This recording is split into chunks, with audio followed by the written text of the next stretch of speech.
আরে আরে, এটা আবার কি? এটা হচ্ছে কলাই শাক অথবা খেসারি শাক বলতে পারেন। ফ্রিজে একটু হালকা সেদ্ধ করে ফ্রোজেন করে রাখা।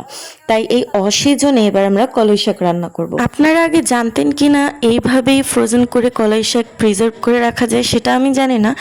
তবে এই বুদ্ধিটা সম্পূর্ণ আমার মায়ের থেকে দেখেছি আমি। প্রথম প্রথম মা যখন এই বুদ্ধিটা বের করেছিল তখন তো মাকে পাগল মনে হয়েছিল, কিন্তু পরে যখন অ্যাপ্লাই করলো চমৎকারভাবে কিন্তু এটা খুবই মজাদার একটা শাক রান্না হয়ে গিয়েছিল। আপনারাও এইভাবে অবশ্যই একবার ট্রাই করে দেখতে পারেন। তো ফ্রিজে এই শাকগুলো হালকা সিদ্ধ করে রেখে দেওয়া হয়েছিল পলিথিনে করে। তারপর পেঁয়াজ কুচি করা হয়েছে, রসুন কুচি করা হয়েছে এবং কাঁচামরিচ কুচি দিয়ে তেলে ভালো মতো ভেজে তার মধ্যে কিন্তু এই ফ্রোজেন করে রাখা কলাই শাক অথবা খেসারি শাকগুলো পানি ছাড়িয়ে তারপর দিয়ে দিয়েছে। পানি ছাড়িয়ে বলতে যেহেতু এটা খুবই ঠান্ডা এবং ফ্রিজের জন্য বরফ হয়েছিল তাই এটাকে নরম করে তারপর সেই পেঁয়াজ রসুন কুচি করে রাখা তার উপর দিয়ে দিয়েছে। আর দেখুন চমৎকারভাবে কিন্তু তৈরি হয়ে গেল।